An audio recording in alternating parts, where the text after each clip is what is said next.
Fil-ġranet li għaddew ġi propost żvilupp massiv ta' 5 solari f'wieħed mill-ftit spazji ħodor li baqa' f'Santa Luċija.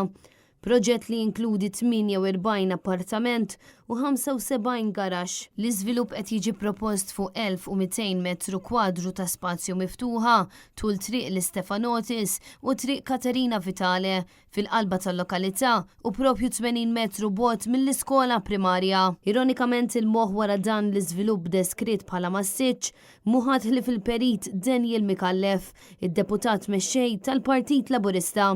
L-istess partit li wiegħed li Gvern Laburista se jinvesti 700 miljun euro fi spazji ħodor, 100 miljun euro fis-sena għal proġetti ambjentali. Meta Net News tkellem ma' Mark Anthony Sammut, id-deputat tal-Partit Nazzjonalista, u għalinna li Santa Luċija u wieħed mill-ftit irħula li ġiet ddisinjat b'mod holistiku, żamm karattru b'żoni differenti għal djar u għall-appartamenti b'densità bilanċjata u bi spazji miftuħa. U spjegalna li oriġinarjament il-pjan lokali għal din iż-żona kien jinkludi żvilupp ta' 3 solari.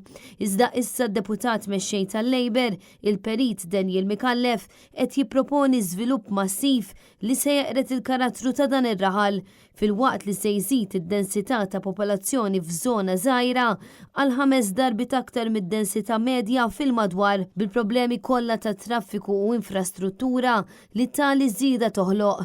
Dan se jeqret għal kollox l-idea ta' pjanar f'wieħed mill-ftit irħula fejn din irnexxiet. Diversi NGOs residenti u saħansitra anke l-Kunsill Lokali ta' Santa Luċija qed joġġezzjonaw għal dan l-iżvilupp massiv f'din il-lokalità għaliex ma jirrispettax il-karatteristiċi taż-żona. Iżda l-Planning Authority xorta waħda qed tikkunsidra l-applikazzjoni għal dan l-iżvilupp. Id-deputat nazzjonalista Mark Anthony Sammut tenna li l-istess deputat mexxej tal-Partit Laburista fil-għaxija jwedna l-ħolqien ta' spazji ħodor f'nofs l-irħula tagħna u fil-għodu jimna l-applikazzjonijiet biex dawn jeqridhom.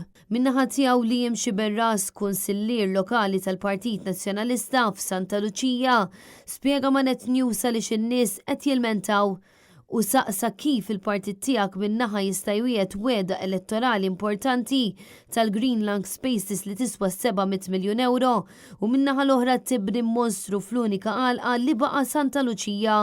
Minflok inti bħala viċi kap tippuxxa li ssir open space u qal li se jibqa' jaħdem biex jiddefendi l-interessi tar-residenti kollha ta' Santa Luċija.